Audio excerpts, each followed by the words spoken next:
kids didn't have anything like that. See this little blue building down here?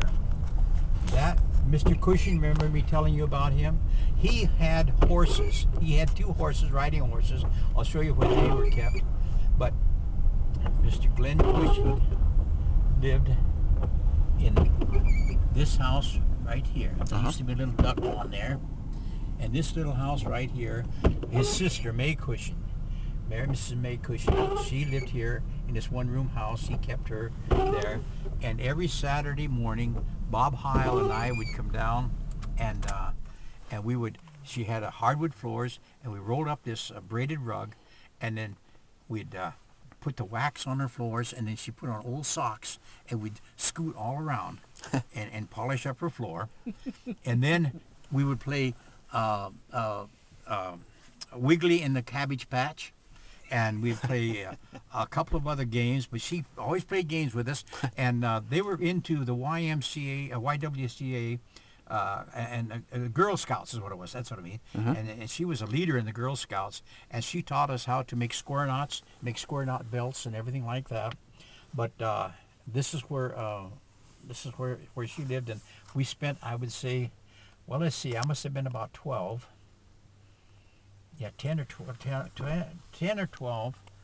and but yeah, I was 12 when I first met her. The reason I met her was because Bob Heil would come down, and he cut wood, and he stacked the wood and put it on the porch, and then always brought in for her, brought in wood for her, and then she invited us down, and then we'd always get hot chocolate and cookies. There's a little kitchen, a little bathroom in there. But we would polish that up, and then she would give it. We'd play these games, and it was really fun. Was Bob related to Dorothy Heil?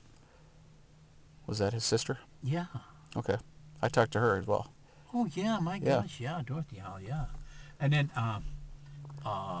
the Betty Angel's folks lived here. She was a very nice young girl. She was a class older than us before. She was 43. She was very nice, very smart. They had a huge cherry tree. I don't know, probably that's just the last of it there, but we used to come in and pick cherries here. And then next door to the Cushings was Berries. The Berries lived here. And if George Berry and his folks, and he had an allowance. I don't know what he did, but he had an allowance. And he would buy big little books and comic books. He had the first Superman book. He had all those things. Oh, wow. And if he was alive today and he had kept all of those books, and he was very meticulous about keeping them all lined up, you know. Yeah. And his dad was a bus driver, and they bought the National Geographic. And there you could see the natives of Africa without any uppers on it. Boy, that was, to a 12-year-old, boy, that was thrilling, you know. I mean, like a Playboy to a 50-year-old now, you know. But anyhow, but the thing of it is that's what we used to do. But he had all of those comic books, those big little books, and did you ever see a big little book? I don't think so. Well, okay. I wish I'd have kept mine, because I must have had about 100 of them. In fact, during the war, you could buy Wing cigarettes for 10 cents a package, and on the back of them you'd have a picture of an airplane. And I had, God, I don't know how many. Of course I was enthralled with aircraft, and I would keep all of those cockeyed aircraft pictures and everything like that. That's it. We go down there. Now these homes are all built here. Yeah, in fact, Crabs, the Donald Crabs lived in that house right there. They had Donald, and he had a younger brother. I don't think they had any sisters, but his father, he was down in C&R Automotive downtown, next to the old bus transport shop there on Stewart Avenue, where I told you where the bus station was, and.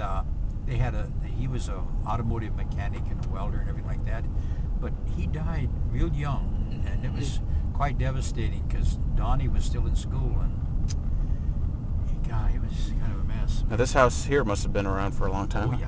Oh yeah, that was much nicer looking house than what it is today. It had pillar posts and everything like And this was the Bigelow house. Oh, that one has always been there. Yeah. I can't remember. I don't know who lived there. Tot Bigelow lived there. She was a city treasurer. Yeah. Yeah. But it was nice. And Which Bobby one's Bigelow. Once is this? Bobby Bigelow, her nephew, was killed in the Philippines in 1945. Oh. Yeah, I went with Dick Pareto. I was school with Dick Pareto. I talked to his half brother, Oh yeah. Bob Ujic. And Strikeman.